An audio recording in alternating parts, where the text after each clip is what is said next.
Cinema ലോകത്തെ വാർത്തകളും സെലിബ്രിറ്റീസിന്റെ വിശേഷങ്ങളും ഉടനടി അറിയാൻ മലയാളി ലൈഫ് സബ്സ്ക്രൈബ് ചെയ്യൂ. ഒപ്പം അടുത്തുള്ള ബെൽ ബട്ടൺ കൂടി ക്ലിക്ക് ചെയ്താൽ ഞങ്ങൾ വീഡിയോ അപ്ലോഡ് ചെയ്യുന്ന ഉടനെ നിങ്ങൾക്ക് നോട്ടിഫിക്കേഷൻ ലഭിക്കും. കോട്ടയം ജില്ലയിലെ പൊൻകുന്നം ചെറുവള്ളി ദേവീക്ഷേത്രത്തിലെ ഒരു ഉപപ്രതിഷ്ഠയാണ് ജഡ്ജി അമ്മാവൻ കോവിൽ. ഒരുപക്ഷെ ക്ഷേത്രത്തിനേക്കാളും പ്രശസ്തിയുണ്ട് ഈ ഉപദേവാലയത്തിന്. നടിയെ ആക്രമിച്ച കേസിൽ കുറ്റാരോപിതനായ ദിലീപ് കഴിഞ്ഞ ദിവസം ഇവിടെ സന്ദർശനം നടത്തിയതോടെ വീണ്ടും വാർത്തകളിൽ നിറയുകയാണ് ഈ അമ്പലം. ദിലീപ് മാത്രമല്ല, പല പ്രമുഖരും ഈ കോവിലിൽ അഭിഷ്ടകാര്യ സാധ്യത്തിനായി എത്തിയിട്ടുണ്ട്.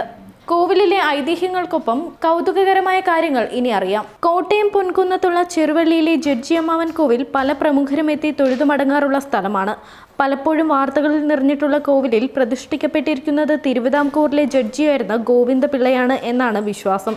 18-ാം നൂറ്റാണ്ടിന്റെ മധ്യത്തിൽ കാർത്തിക തിരുനാൾ രാമവർമ്മയാണ് തിരുവിതാംകൂറിലെ മഹാരാജാവ് വാഴുന്ന സമയമായിരുന്നു അത്. അന്നത്തെ സദർ കോടതി ജഡ്ജിയായിരുന്നു തിരുവല്ല തലവടി രാമപുരത്ത് മഠത്തിലെ ഗോവിന്ദപിള്ള. ഒരിക്കൽ സ്വന്തം അനന്തരവനെതിരായ പരാതി അദ്ദേഹത്തിന് പരിഗണിക്കേണ്ടി വന്നു.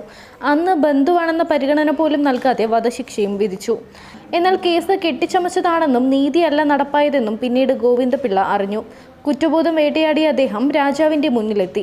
തെറ്റ് ഏറ്റുപറഞ്ഞ് തനിക്ക് വധശിക്ഷ നൽകണമെന്ന് അപേക്ഷിച്ചു. ഈ അപേക്ഷയിൽ നിന്നും പിന്തിരിപ്പിക്കാൻ രാജാവ് ഏറെ ശ്രമിച്ചുവെങ്കിലും ഗോവിന്ദപിള്ള വഴങ്ങിയില്ല.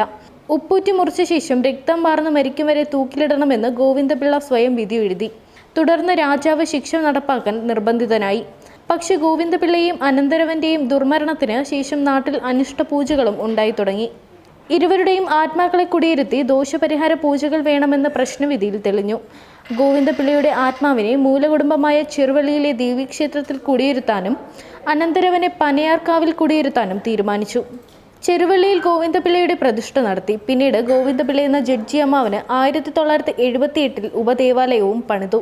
ക്ഷേത്രത്തിലെ അത്താഴ പൂജകൾക്ക് ശേഷം എന്നും രാത്രി 8:30-ക്കാണ് ജഡ്ജി അമ്മാവന്റെ നട തുറക്കുക. വഴിപാടിനായി രസീത് എഴുതുന്നവർക്ക് പേരിനും നാളിനുമൊപ്പം കേസ് നമ്പർ കൂടി ചേർക്കാറുണ്ട്.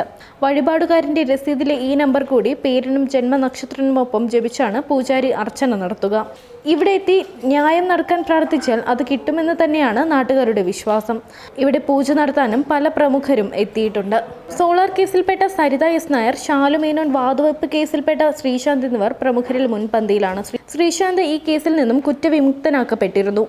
നടി ആക്രമിക്കപ്പെട്ട കേസിൽ ദിലീപിന്റെ ജാമ്യാപേക്ഷ ഹൈക്കോടതി പരിഗണിച്ച ദിവസം സഹോദരൻ അനൂപ് ജഡ്ജി അമ്മാവൻ കോവിലെത്തി വഴിപാടുകൾ നടത്തിയിരുന്നു. തുടർന്ന് നടന് ജാമ്യം ലഭിച്ചു. അതിന്റെ വഴിപാടുകൾ നടത്താനാണ് ദിലീപ് ഇപ്പോൾ ഇവിടെ എത്തിയതെന്നാണ് സൂചന. ജയിലിലായ അണ്ണാ DMK നേതാവ് ശശികല നടരാജനു വേണ്ടി ജഡ്ജി അമ്മാവന് മുന്നിൽ പാർട്ടി പ്രവർത്തകർ വഴിപാട് നടത്തിയിട്ടുണ്ട്. ശബരിമല സ്ത്രീ പ്രവേശന വിഷയത്തിൽ അനുകൂല നിലപാടിനു വേണ്ടി പ്രയാർ ഗോപാലകൃഷ്ണനും ഇവിടെ എത്തി വാർത്താ പ്രാധാന്യം സൃഷ്ടിച്ചിരുന്നു. മുൻ മന്ത്രിയും കേരള കോൺഗ്രസ് നേതാവുമായ R ബാലകൃഷ്ണപിള്ളയും ജഡ്ജി അമ്മാവന് മുന്നിൽ വഴിപാട് നടത്തിയ പ്രമുഖരാണ്. മലയാളി ലൈഫ്.